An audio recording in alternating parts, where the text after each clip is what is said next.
G'day, coming to you in a video for just something to do today. I don't think I'm going to edit it or anything like that, so I'll just be going straight out there. So I wanted to say about having a mental illness like schizophrenia and how easy it is to get into a frame of mind where you think what's going into your mind is real, and that you're actually interacting uh, with real people in your mind. It's like we can hear voices going in our ears, and when we start talking to them, people think we're a bit crazy, but um,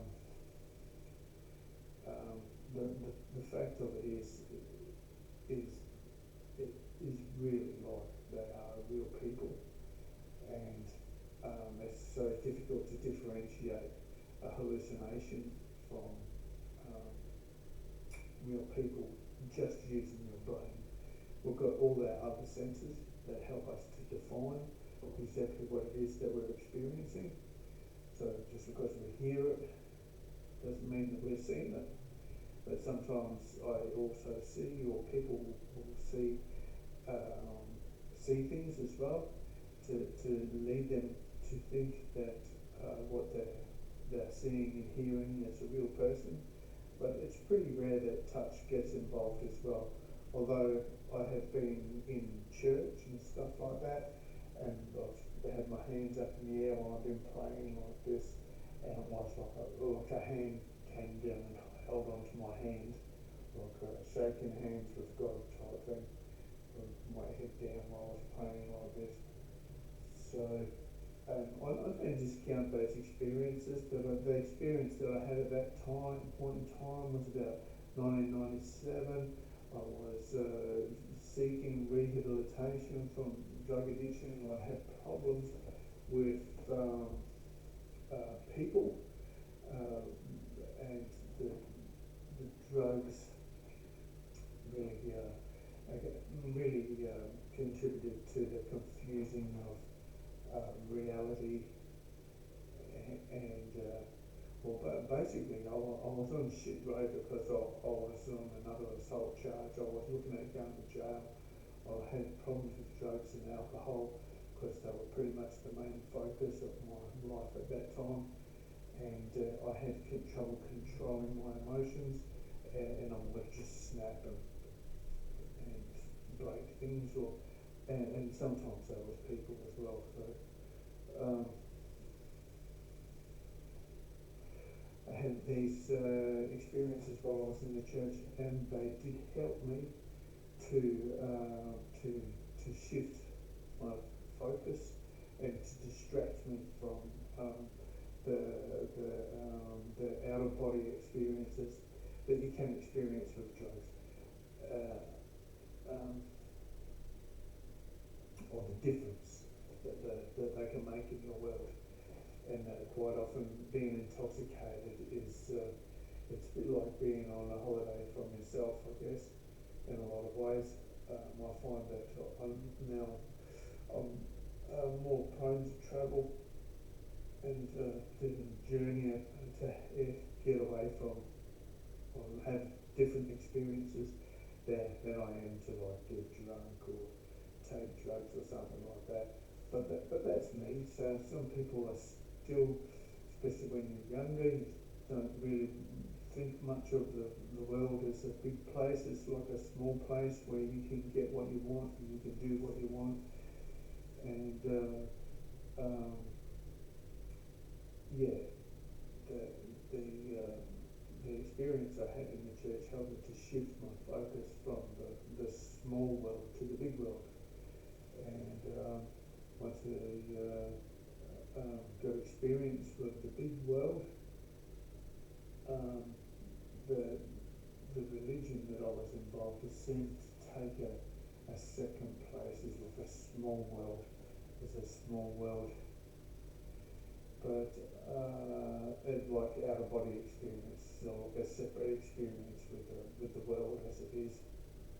I was seeking change in my life. I was seeking a change of circumstances, a change of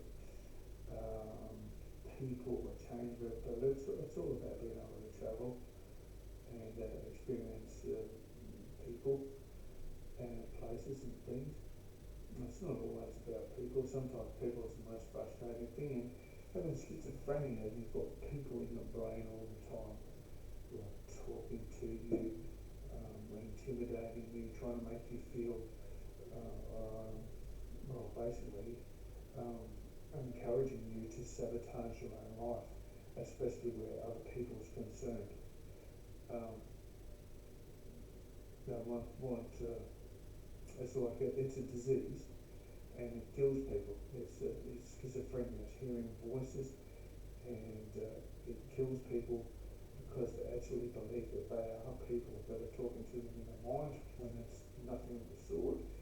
It's 9 times out of 10, I think the majority of the time, it's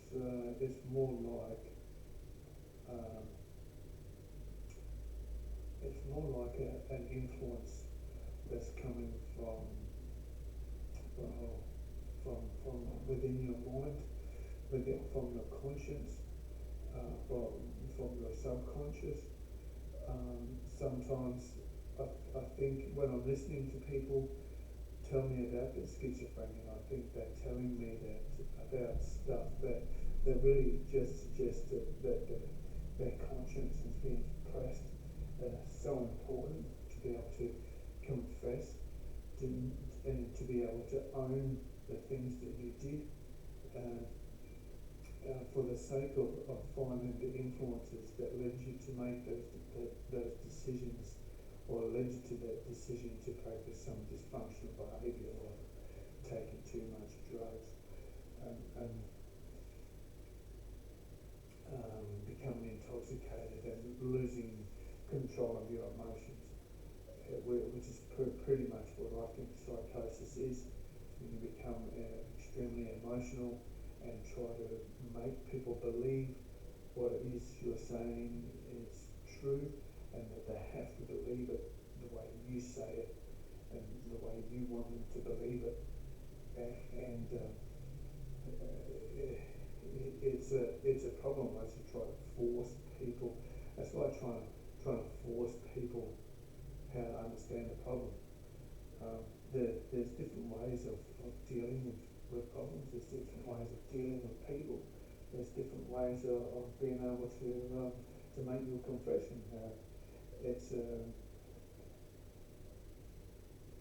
a very personal experience. I think some people might like to identify with their wrongdoing with another person on an individual basis, just on person to person. Other people might just want to blurt it out in public. I've done it, blurted out in public, exactly what it was I did wrong, and exactly how I deal with it is not going to be the way other people deal with it. Some people might call me a fool, or they might think that I'm social suicide or something like that. But the reality behind it is every time I put these things out there into the open, it's like it's become something that I can deal with every day, and something that I can put people in a position where they're serving a higher power that I believe in, which can simply be the love that drives people to live. And although my experience in life might not look like it's 100% to some people, because it makes such an effort to maybe sabotage my life in so many ways, or so few ways, there is still the knowledge that I won't just be here for a short time, that I will be around for a long time, and everybody can find out exactly what the influences were that led me to the decisions that I made and how I was restricted in what I could do because of dysfunctional belief systems. And some other videos have gone over it, and the more I think about how it is that I may be key in what I see for the future of what it fits into the schizophrenia disease that I have, this self-grandiosity, and as when you're trying to relate through the diagnosis that people have already ascertained as being one that that they can draw a basis or precept from. Like if one person is suffering from self-grandiosity, then it's a trait that carries over from the illness. So it kind of makes it a little bit like, oh, okay, so the way I'm seeing it might not be the way other people are interpreting it because of the other people that already had been through it before me. So I think what I've had to do is just allow people to make their own choice and just to go through it. What people need to do is just let other people make their choice as into what it is they did was of what it is they're going through with schizophrenia. Let people make their own choices as into how it is you should deal with it. And when they try to force those choices on you, remind them that you also have a choice. Because with your allowing somebody else to make a choice, you also allow for yourself to make a choice. And a lot of the time you'll find a psychiatrist will try and influence you to take some medication, and it's probably a good idea that you do. It does help, but I don't think it's necessary for the rest of your life. As I was told by the psychiatrist that I would be on medication for the rest of my life, that schizophrenia was like diabetes, I could never get rid of it, and it was only able to be controlled with medication, like insulin is for diabetes. So I was put off by that, especially with all the side effects, as it would be. But I proved to the system that I was able to cope without medication. It wasn't easy, and it was not easy to get. I think I might have just been a little bit of luck. So summer comes shining down. I don't know what you want to call it, but the psychiatrist who I saw, he said I was able to cope with schizophrenia without medication. It was retiring, and he said, I don't advise you not to take any medication. He said it goes against everything I've been taught. It's gone against everything what I've been able to witness through it. But he said, if you want to go off medication, you go off the medication, but once you get put back on it, don't expect to ever get off of it again. So that was 20 years ago. I still hear voices all the time, and most of the time I'm not distracted from them. Every time the mind becomes idle, that's like it starts talking to you. That's where it can seem like drugs like marijuana, which is also a hallucinogen, poison, for as far as I'm concerned, for mental illness, because if you're having hallucinations, you don't need more hallucinogens. But it can give you can trick you into thinking that it's helping because you're distracted, and being intoxicated is probably a distraction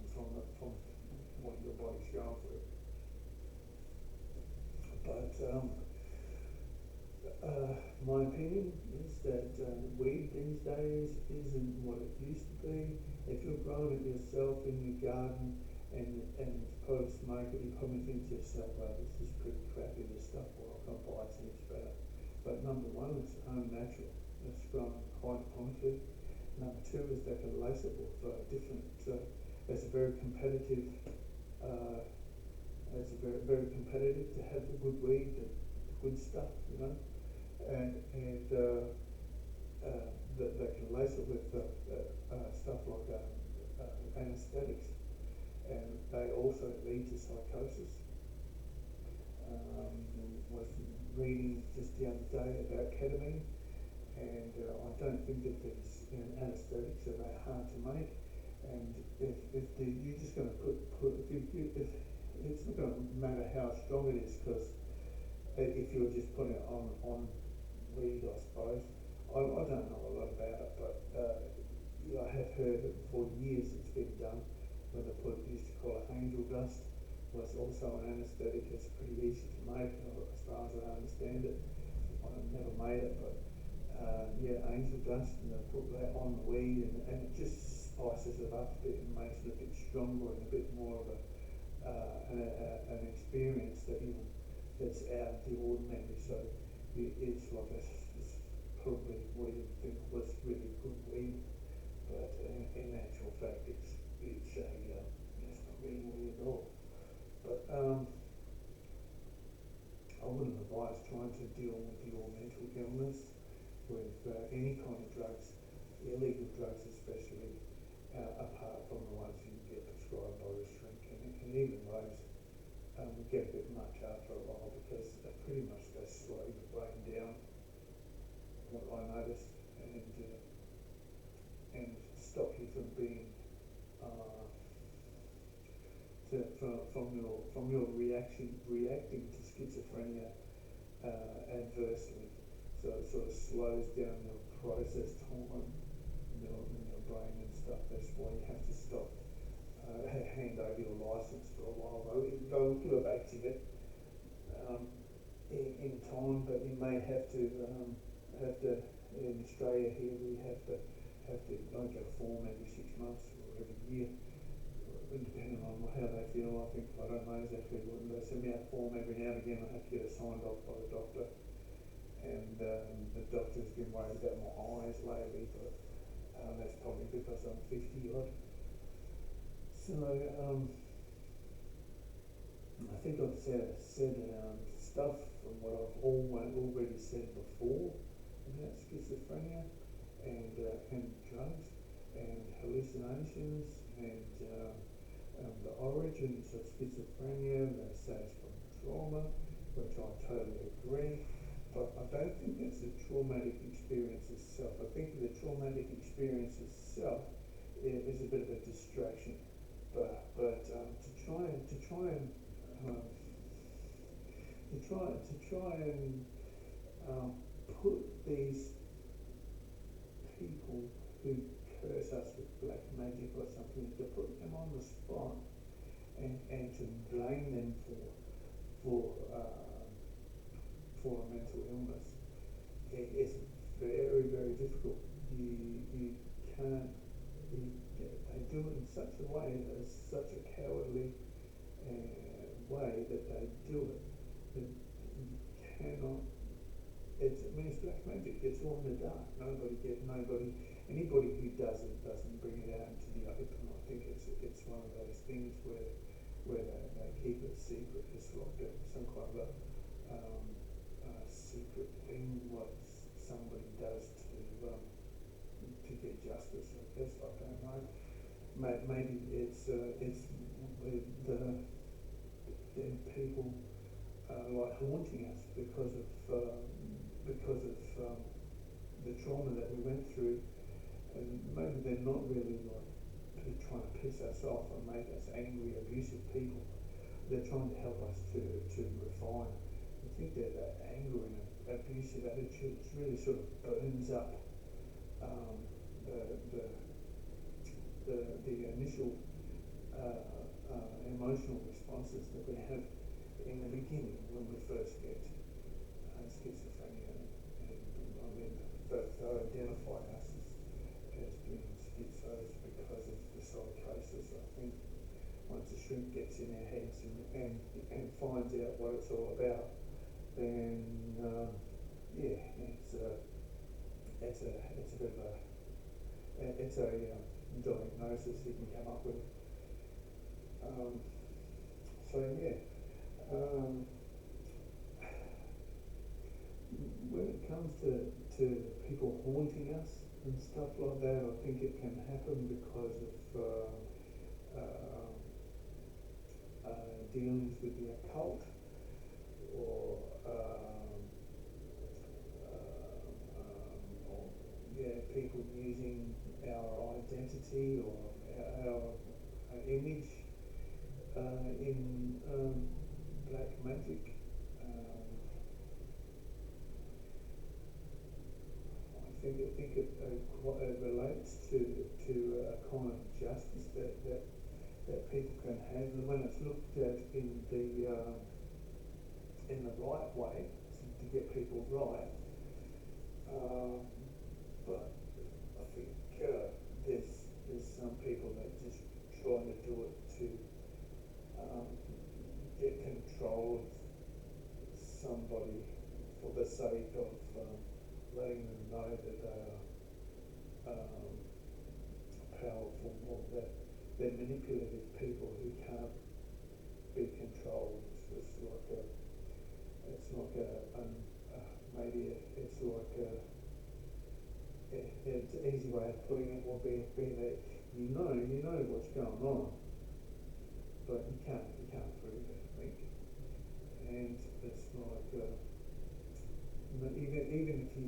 even if you're the most truthful, honest person, there's always somebody who actually likes to be dishonest and untruthful, who will make it look like you didn't tell the truth, and that's just one of the things that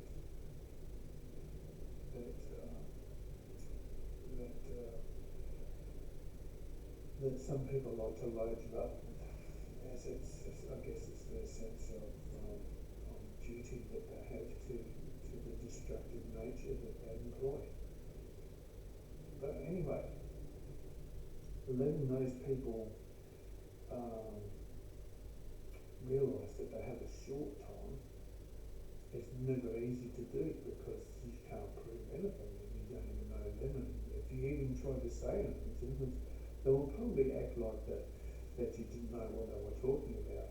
And even if you're wrong and they don't know what you're talking about, you're still in the same position, and that can be a position of where you feel a lot of anguish and carry this anguish on your shoulders as a heavy burden that can sabotage your every effort in life to have a good life, and a lot of us just don't even try to have a good life, or just living our lives, and there's this burden that sort of, it's like a pirate, and he's got his bird on his shoulder. It's like we'll always have those birds on our shoulder.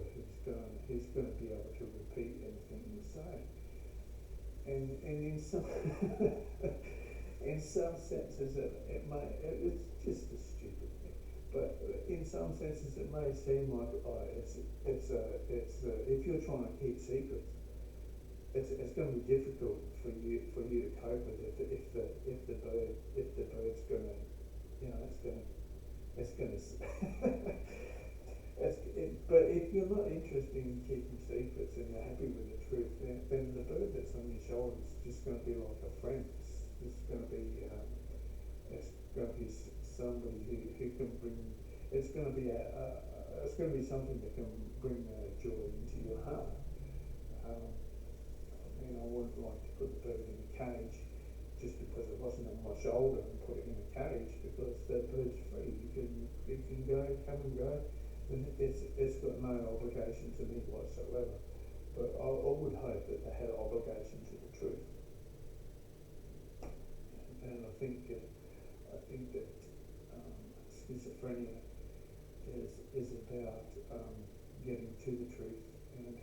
us to be open and honest and fair. So hopefully anybody who's struggling with schizophrenia out there is motivated now to go and talk to somebody about all the stuff you can't talk about. It's so difficult to get some things out into the open, and you know, I hope that you can do it, and that through my video and through all the other videos there are, to help people or to bring to bring their experiences with mental illness out into bring them up for discussion. It's really great to get involved with a psychologist or a priest or people that that you do know, people that you don't know, anybody, just talk. And it's an amazing freedom. It's like the bird's not always on your shoulder, it goes onto their shoulder, and it goes onto the other one's shoulders. There's birds that are going around letting everybody know that that we do have a witness, and it's a good place to be, and it's keeping us honest for the sake of a better world. So hopefully you can enjoy schizophrenia now, and I'm going to sign off for today, and I say good day another day. Ciao for now.